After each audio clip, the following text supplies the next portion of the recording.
एक रोज गोकुल में 7 साल की गोपियां हाथ में मिठाई की मटकियां लिए आपस में बातें करती हुई जा रही थी। मैं तो सूर्य पूजा होने तक की प्रतीक्षा भी नहीं कर पा रही। मुझे तो बेसब्री से इंतजार है कि कब सूर्य पूजा होगी और मैं अपने सुंदर वस्त्र पहनूंगी। अवश्य प्रसन्न होंगे पारो, और उससे भी ज्यादा प्रसन्न हो जाएंगे जब वो हमारी ये स्वादिष्ट मिठाइयाँ चढ़ावे के रूप में पाएंगे। तभी वहाँ 7 साल के कृष्ण अपने सखा सुबल के साथ भागते हुए आते हैं। उफ, बहुत थक गए। क्या हुआ कान्हा, तुम दोनों इतने हांफते हुए कहाँ से आ रहे हो? वो सुबल और मैं चोर को पकड़ने भागे, लेकिन वो बचकर भाग निकला। उस चोर ने हमारा सारा भोजन चुरा लिया और बेचारे सुबल को तो अब भूख के मारे चक्कर भी आने लगे हैं। अच्छा, तो फिर ये भी संजोग ही होगा ना कि हम सखियां तुम्हें और सुबल को रसगुल्ले और संदेश के साथ यहाँ मिली। और लड्डू भी। चुप कर सुबल, पिटवाएगा क्या? वैसे सुबल और मुझे भूख के मारे चक्कर आ रहे हैं। अगर तुम लोग चाहो तो थोड़ी सी मिठाइयाँ देकर हमें भूख से मरने से बचा सकती हो। ये मिठाइयाँ आज की सूर्य पूजा के लिए हैं, काल्पनिक चोरों का पीछा करने वाले चतुर लड़कों के लिए नहीं, समझे? ओह, तो क्या आज सूर्य पूजा है? वैसे मुझे नहीं लगता कि थोड़ी सी मिठाई भूखे बच्चों को देने से पंडित जी को कोई परेशानी होगी। वैसे कौन से पंडित जी आ रहे हैं सूर्य पूजा के लिए? वो तो तुम्हें चंद्रयानी और प्रभात काकी ही बता सकती है, क्योंकि वो ही पंडित को खोजने गई हैं। ये कहकर वो वहाँ से चली जाती। अरे, एक एक मिठाई का स्वाद ही लेने देती। एक एक मिठाई क्यों सुबल? अब तो हम ये पूरी की पूरी भरी हुई मटकी खाएंगे। अपने कान इधर तो ला। कान्हा सुबल को सब समझा देते हैं।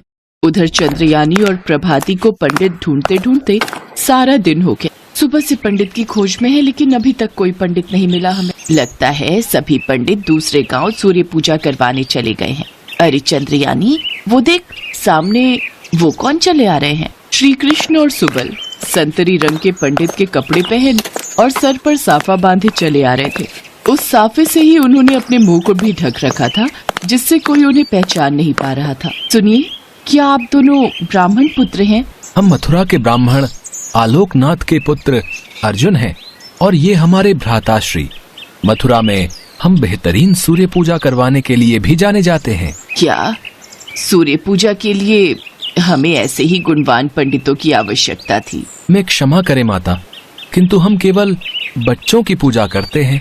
हाँ, ये पूजा भी हमारी बच्चियों, हमारी कन्याओं की ही है, जो उन्होंने सूर्यदेव के लिए रखी है। सूर्यदेव की पूजा?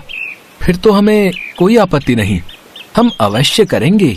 शुक्रिया ब्राह्मण पुत्र, किंतु आप दोनों ने अपना मुंह क्यों ढका हुआ है? क्योंकि हमने प्रतिज्ञा ली है कि जब तक हम अपने पिता से सभी तरह की पूजा विधि नहीं सीख जाते, हम अपना चेहरा किसी को नहीं दिखाएंगे।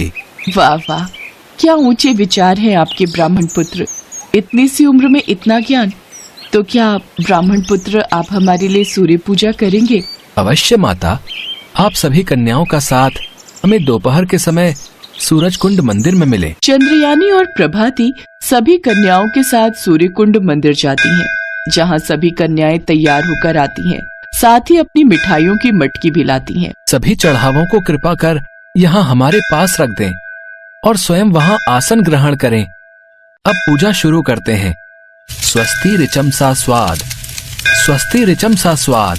ओम मित्राय सुवाहा, ओम मित्राय सुवाहा। कुछ देर बाद पूजा समाप्त हो जाती है। चंद्रयानी कान्हा के पास जाती है। लीजिए ब्राह्मण पुत्र, ये दक्षिणा स्वीकार कीजिए। नहीं, अगर हमने ऐसा किया तो सूर्यदेव हमसे नाराज हो जाएंगे। आपके द्वारा चढ़ाया गया ये मिठाइयों का चढ़ावा ही हमारे लिए दक्षिणा स्वरूप है। अच्छा, अब हम चलते हैं। सुबल, मेरा मतलब है भ्राताश्री, सभी मिठाइयों की मटकियां उठाइए और चलिए यहाँ से। बहुत जोरों की भूख भी लगी है, और इतनी सारी मिठाइयां देख तो मेरे मुंह में पानी आ गया। अब मुझसे नहीं रहा जाएगा। इतना कहकर सुबल ने अपना नकाब हटा दिया और मिठाइयों पर टूट पड़ा। सुबल, तू? और ये कौन है? कान्हा भी अपने मुंह से नकाब हटाते हैं। हमें माफ करना काकी, लेकिन संदेश, रसगुल्ले और ये लड्डू देखकर हमसे रहा नहीं गया।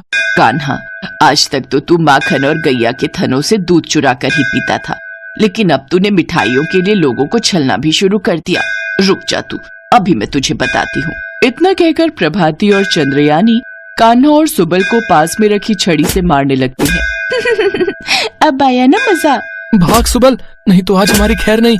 मिठाई के चक्कर में कहीं आज हमारा ही हलवा ना बन जाए। भाग। दोनों वहाँ से 9-2-11 हो जाते हैं और इस तरह अपनी नटखट शरारतों से कान्हा हमेशा कुछ न कुछ लीलाएं रचते ही रहते हैं।